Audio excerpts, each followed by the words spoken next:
Aprendemos desde muito cedo uma regra geológica que parecia absolutamente inquebrável. Para existirem águas termais poderosas na superfície, é preciso haver um vulcão por perto. A ciência sempre nos disse que o calor intenso na superfície é, invariavelmente, um sinal de magma ativo no subsolo. É por isso que Yellowstone e a Islândia são os ícones mundiais desse fenômeno natural. O fogo subterrâneo é o motor óbvio e indiscutível que aquece os lençóis freáticos. Se você avista vapor saindo da Terra, seu instinto lógico procura imediatamente um vulcão fumegante no horizonte. É a lógica incontestável da geofísica moderna. Mas nas profundezas inexploradas da Amazônia peruana, existe uma anomalia térmica que quebra violentamente todas essas regras estabelecidas. Um lugar onde a ciência convencional disse, por décadas, que seria impossível existir calor extremo, desafiando tudo o que sabíamos sobre como o planeta funciona. Não estamos falando de uma pequena poça morna escondida no mato, mas de um sistema fluvial que desafia a geografia. Lá, a água não apenas corre, ela ferve com uma fúria que parece sobrenatural, zombando dos mapas geológicos que ignoram sua existência. Imagine caminhar pela densa e inóspita selva de Maiantuiacu. O ar já é naturalmente quente, úmido e pesado, típico dos trópicos sufocantes que testam a resistência de qualquer explorador que ousa entrar ali. À medida que você avança pela vegetação fechada e hostil, a temperatura ambiente começa a subir de forma antinatural e alarmante. O cheiro de matéria orgânica em decomposição, típico da floresta, dá lugar a um odor levemente sulfúrico que queima as narinas. O som dos pássaros e insetos é abafado pelo ruído constante e ameaçador de água revolta correndo sobre pedras vulcânicas antigas, como se uma chaleira gigante estivesse apitando sem parar no meio do nada. Entre as árvores gigantescas da floresta primária, você vislumbra colunas de vapor branco subindo verticalmente em direção à copa das árvores, criando uma neblina eterna. Parece que a própria floresta está pegando fogo em um incêndio silencioso, mas não há chamas visíveis, nem cinzas no chão. O que existe lá é o Chanai Timpishka, um rio caudaloso de 6 quilômetros de extensão e até 25 metros de largura que flui quente como o sangue da terra. Suas águas turvas e agitadas não apenas correm pela selva, elas matam tudo o que tocam com uma eficiência brutal. Este não é um pequeno poço termal agradável para turistas relaxarem no fim de semana. É um sistema fluvial massivo, correndo a temperaturas que variam de 45 graus a quase 100 graus Celsius. É um caldeirão a céu aberto, capaz de cozinhar carne instantaneamente e destruir qualquer ser vivo que tenha o azar de cair em sua correnteza. Durante a maior parte do século XX, a ciência ocidental tratou esse rio como uma lenda ridícula, um exagero do folclore indígena misturado com mitos antigos de conquistadores espanhóis delirantes. Geólogos de renome afirmavam categoricamente em seus gabinetes confortáveis que tal rio não poderia existir ali. O motivo era geológico e simples. A bacia da Amazônia peruana está localizada muito longe de qualquer atividade vulcânica significativa ou recente. O vulcão ativo mais próximo da região fica a mais de 700 quilômetros de distância, na Cordilheira dos Andes. Pelas leis da termodinâmica aplicadas à geologia, não deveria haver calor subterrâneo suficiente, tão longe de uma zona magmática, para manter um volume de água tão grande em estado de ebulição constante. Era considerado um mito persistente, uma versão fluvial da Cidade de Ouro que nunca existiu e que servia apenas para enganar viajantes. Mas a arrogância acadêmica estava prestes a cair diante da realidade bruta da natureza. O geocientista Andrés Russo ouvia, quando criança, histórias fascinantes de seu avô sobre a lendária Paititi, a Cidade de Ouro. Os espanhóis que voltaram vivos da selva falavam de horrores indescritíveis e paisagens impossíveis. Eles descreviam cobras gigantescas, guerreiros com flechas envenenadas e um rio assustador que fervia de baixo para cima, matando quem entrasse. A academia dizia que era mito. Russo decidiu ir ver com os próprios olhos. Guiado por xamãs locais que protegiam o segredo há gerações, ele adentrou a selva profunda em 2011. O que ele encontrou chocou a comunidade científica global e mudou sua carreira para sempre. O rio era real, violento e majestoso. As medições de campo confirmaram o que parecia impossível. Temperaturas médias de 86 graus, com picos de ebulição total em vários pontos.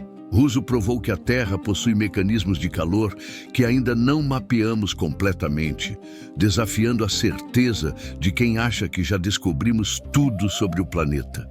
Mas descobrir que o rio existia foi apenas o começo do verdadeiro pesadelo biológico que ele presenciou. A beleza etérea do vapor subindo entre as árvores esconde uma armadilha mortal para a fauna desavisada da selva. A margem do rio é traiçoeira, coberta de lama escorregadia e musgo úmido. Um passo em falso nesse terreno instável não significa apenas um banho quente desagradável. Significa cair dentro de uma panela de pressão industrial sem tampa. Cair ali é receber uma sentença de morte agonizante e imediata. Russo documentou com detalhes perturbadores e científicos o que acontece quando um animal cai na água acidentalmente. A primeira coisa a sucumbir ao calor são os olhos, que cozinham instantaneamente devido à sua composição líquida. Eles se tornam brancos e leitosos como ovos cozidos em questão de segundos. O animal fica cego imediatamente, gritando de dor enquanto o mundo escurece ao redor dele. Desesperados, cegos e em pânico absoluto, eles tentam nadar de volta para a margem barrenta, mas o calor extremo causa falência muscular imediata. As proteínas dos músculos começam a desnaturar, cozinhar. Ainda com o animal vivo e plenamente consciente do que está acontecendo com seu corpo. O corpo perde a força motora rapidamente, impedindo a fuga ou qualquer reação de defesa. O animal se debate, mas seus membros já não respondem aos comandos do cérebro, transformando-se em carne rígida e inútil, enquanto a correnteza o arrasta para o centro do rio. A água, superaquecida, entra violentamente pelas vias aéreas quando o animal tenta respirar, queimando os pulmões e a traqueia de dentro para fora em um processo de destruição interna visceral. Não é um afogamento comum como conhecemos. É um cozimento interno que destrói os órgãos vitais antes mesmo da falta de oxigênio matar.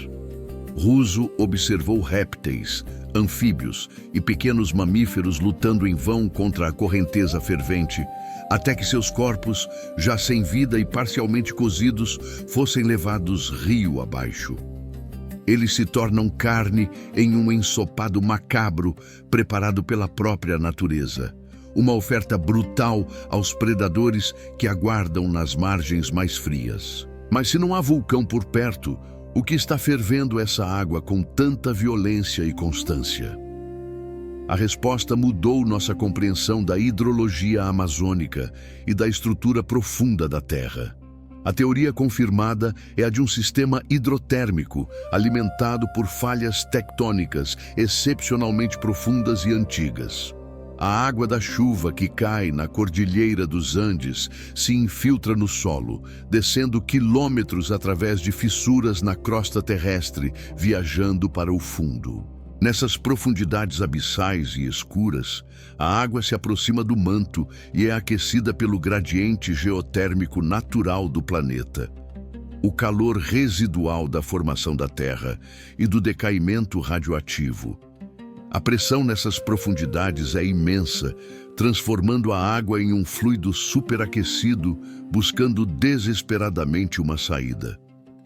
Através de um sistema complexo de falhas geológicas, essa água é empurrada de volta à superfície em velocidade supersônica, brotando na selva.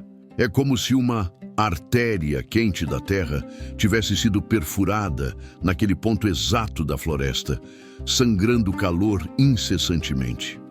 O Chanai-Timpishka é, portanto, o maior sistema geotérmico não vulcânico do mundo conhecido.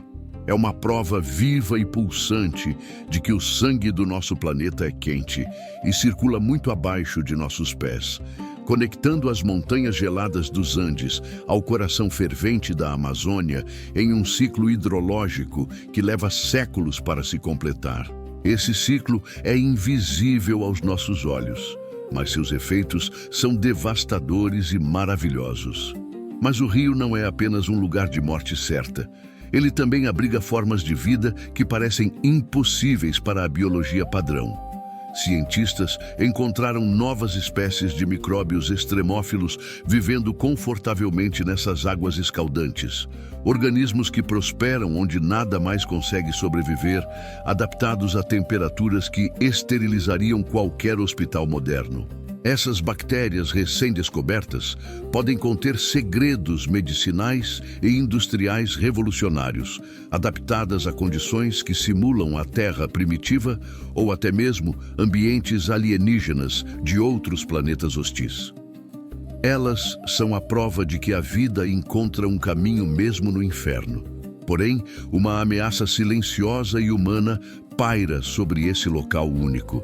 Apesar de ser considerado sagrado pelos locais, o rio não está protegido legalmente contra a destruição. A exploração madeireira ilegal e o desmatamento estão se aproximando perigosamente da área sagrada do rio. Se a floresta ao redor for derrubada, o ciclo hidrológico milenar que reabastece os aquíferos profundos será interrompido fatalmente. Sem as árvores para captar a chuva e guiá-la para o subsolo, a bomba d'água natural pode simplesmente parar de funcionar, secando a fonte que alimenta o calor do rio há milênios sem interrupção. Poderíamos inadvertidamente desligar o rio fervente para sempre, transformando uma maravilha geológica em um leito seco, frio e sem vida. O equilíbrio que mantém essa anomalia funcionando é extremamente frágil e depende inteiramente da preservação da floresta circundante. Destruir as árvores pode significar esfriar o rio. O Chanai-Timpishka é um lembrete humilde de nossa ignorância e da complexidade interconectada dos sistemas naturais. Ele nos mostra que mesmo no século XXI, o planeta ainda guarda segredos capazes de nos surpreender, nos curar e nos aterrorizar profundamente. Ele desafiou os mapas oficiais, desafiou os geólogos céticos e continua fluindo quente e mortal, alheio às nossas teorias. Visitar suas margens é encarar a força bruta da natureza sem filtros ou proteções. Não é a natureza benevolente dos cartões postais turísticos que vendem pacotes de viagem. É a natureza indiferente e poderosa, capaz de criar beleza e morte na mesma medida exata, sem distinção. Para os xamãs da região, o vapor que sobe do rio não é apenas física ou termodinâmica. É o espírito da selva respirando visivelmente. Eles acreditam que as águas são curativas se usadas com respeito absoluto, mas fatais se desrespeitadas por invasores. E talvez eles estejam certos em sua sabedoria ancestral sobre o local. A ciência apenas confirmou o que eles já sabiam há séculos. O rio está vivo e tem vontade própria. E enquanto a floresta estiver de pé, ele continuará fervendo. Um monumento líquido ao calor primordial que ainda habita o coração do nosso planeta Terra. No final das contas, o Chanai-Timpishka nos ensina uma lição de humildade profunda que a humanidade moderna frequentemente esquece em sua busca incessante por controle total da natureza. Achamos que dominamos o mundo, que mapeamos cada centímetro da superfície por satélite e que não há mais mistérios. Mas lá embaixo, na escuridão da selva peruana, existe um rio que ferve sem fogo, matando quem chega perto demais, indiferente às nossas regras científicas e à nossa tecnologia. É um dos últimos grandes mistérios naturais da Terra, e cabe a nós decidir se ele continuará fluindo ou se tornará apenas história perdida.